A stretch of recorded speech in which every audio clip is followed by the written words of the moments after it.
Hola, este es un video dedicado al análisis vertical y al análisis horizontal. En las presentaciones de clase se dice que el análisis vertical consiste en determinar la posición estructural de cada una de las cifras que conforman los estados financieros con relación a una cifra base. Siempre en el balance general la cifra base va a ser el total activos y en el estado de resultados esa cifra base va a ser el total ventas o total ingresos. Es importante tener en cuenta algo, el análisis vertical es un análisis de estructura. Yo puedo analizar la estructura de un periodo con respecto al otro periodo sin necesidad de estar haciendo análisis horizontal. Entonces vamos a ver cómo se refleja eso en Excel. Acá hay un caso que es el de dislindas. Entonces hacer el análisis vertical es muy fácil.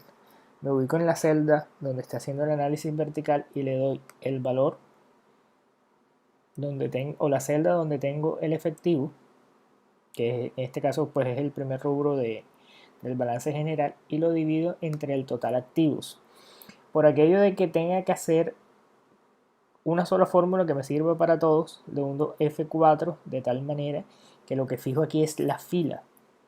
Es decir, coloco el signo peso en la fila, porque quiero que siempre me lo divida en la fila 15, pero que pueda arrastrar y que me haga lo mismo en la columna D y en la columna E. Entonces este 8,43 por ejemplo lo arrastro, le doy aquí rellenar sin formato para mantener el formato de la hoja. Puede haber personas que lo hagan y no le den rellenar sin formato, pierden el formato. Pues considero que uno lo debe mantener, que se vea agradable a la vista, por así decirlo. Cuando miro esta fórmula del 2013, ¿qué es lo que está haciendo? Él está cogiendo el efectivo del 2013 dividiéndolo entre el total activos. Como esta fórmula me sirve, ya con una sola fórmula arrastro y lo puedo llevar hasta el total pasivo más capital y relleno sin formatos. Y aquí estaría teniendo el análisis vertical. Recordemos que el análisis vertical es un análisis de estructura. ¿Qué podemos analizar? Pues rápidamente en esto, la estructura de esta empresa, que es una empresa comercial, nos dice que el inventario de mercancías comenzó siendo un 42%, pasó a ser un 48%, pasó a ser un 57%. Aquí se puede ver ya una concentración importante del total de los activos en inventarios. Y si miramos, por ejemplo, la cartera, las cuentas por cobrar, vemos que eran un 14% y en el 2013 pasan a ser un 24%. Si sumo estos dos, el 82% de todos los activos están representados en cuentas por cobrar e inventario de mercancía. Si es bueno o malo, no tenemos todavía información pues para juzgar. Lo que sí es que se ve que todas las decisiones de inversión, recuerden que hay tres tipos de decisiones que se toman en una empresa: decisiones de inversión, financiación y pago de dividendos. En este caso, todas las decisiones de inversión se están viendo representadas en lo que es el capital de trabajo, que es, o capital de trabajo neto operativo, que es activos corrientes, que es las cuentas por cobrar, el inventario de mercancía, menos los proveedores por prestaciones de servicio. En este caso, ¿qué vemos? Vemos que esa decisión tendríamos que ver si es buena o mala, pero ya vemos que es pues lo más importante que están haciendo ellos, y pues después lo comenzamos a analizar. Y desde el punto de vista del análisis horizontal, ¿qué nos dice la presentación del análisis horizontal? Nos dice que el análisis horizontal determina la variación absoluta o porcentual de las cifras de los estados financieros de un periodo a otro. Entonces, es un análisis de variaciones. Aquí sí ya comenzamos a ver cierto tipo de variaciones y sacar conclusiones sobre las variaciones. La variación absoluta es en números. Entonces, en el 2011 el efectivo de 81, o perdón, de 78 aumentó a 81. ¿Qué hago?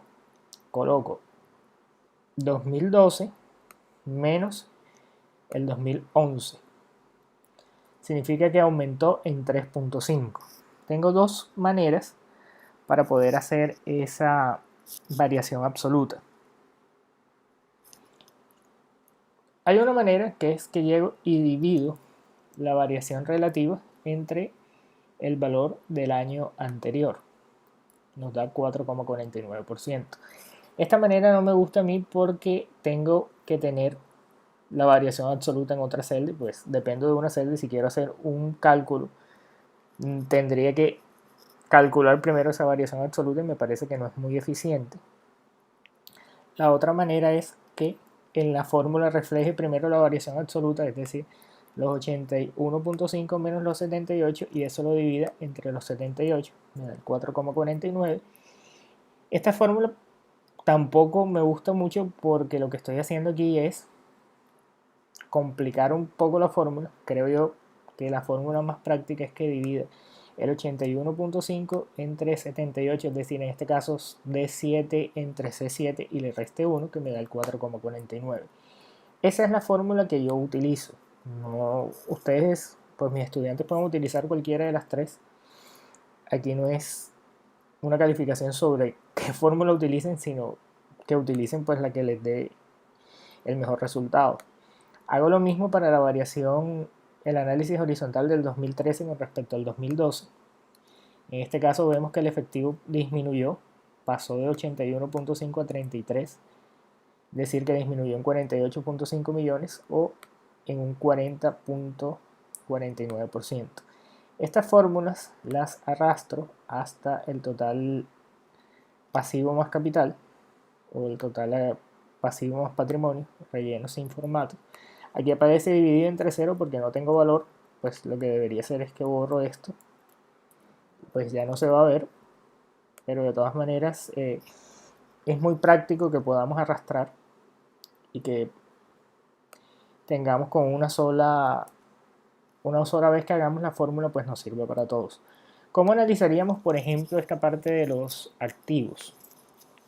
Vemos que en el 2011 el efectivo aumentó, acá disminuyó, es una disminución importante teniendo en cuenta que generalmente la disminución del efectivo y la disminución de las inversiones temporales tiende a ser una señal de iliquidez, o sea que esta empresa ya con esto nos va dando una señal de que de pronto su flujo de caja se está viendo presionado y no está siendo capaz de aumentar, sino lo que viene es disminuyendo.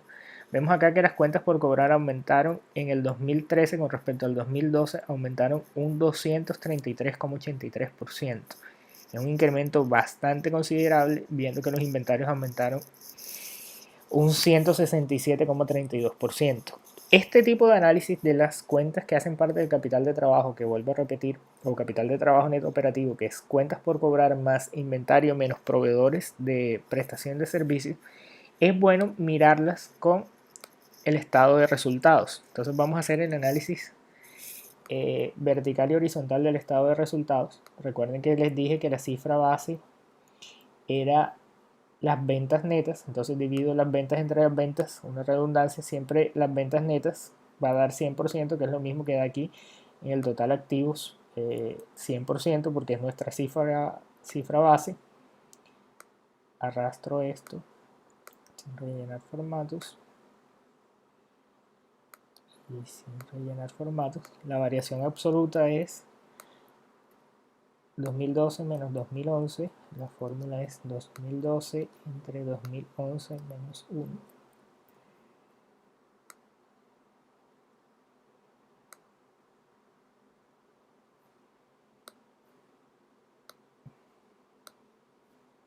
Hay una cosa que es importante aquí y es el orden de los operadores, y me salté esto y esto es un error mío. El orden de las operaciones es primero multiplicación, división de izquierda a derecha, después viene suma o resta. Ahí habría que ver, esto nos da lo mismo si acá coloco un paréntesis, nos sigue dando el 4,49. Entonces, ¿por qué no es necesario ese paréntesis? Por el orden de las operaciones. El primero divide de izquierda a derecha y después resta 1 a este resultado.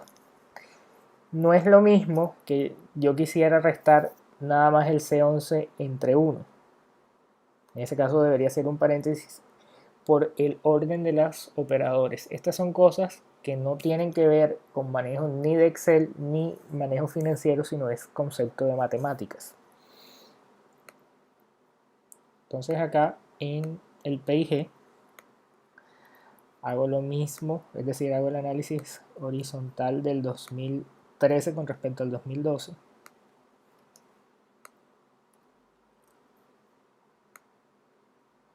arrastro estas fórmulas. Entonces decíamos, miren acá cuando no arrastro con formatos, se ve de una manera más clara que cuando arrastro con los formatos. Entonces, por eso es que arrastro sin los formatos, como para que se vea un poco más grato a la vista. En este caso decimos que los ingresos o las ventas aumentaron un 40% en el 2013 y un 38% en el 2012. ¿Qué pasó con las cuentas por cobrar? Aumentaron 233% y 167%.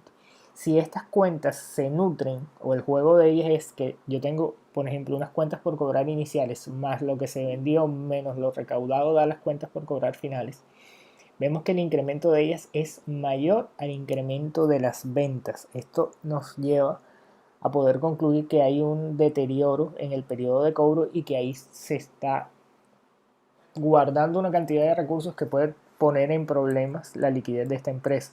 Entonces, cuando ya comienzo a analizar efectivo, disminuye las inversiones temporales, que es una señal de liquidez, porque es cuando una empresa tiene liquidez, tiene inversiones temporales. Si no tiene liquidez, no las va a tener. No las tiene, entonces un signo de liquidez, disminución del efectivo, otro signo de liquidez y gran cantidad de recursos represados en cuentas por cobrar e inventarios, ya nos va pues dando a entender de que esta empresa podría tener problemas de liquidez. ¿Cómo comprobamos eso? Con el análisis por medio de razones, donde vamos a analizar los periodos de cobro, periodos de pago y vamos a ver qué es lo que está pasando con ellos.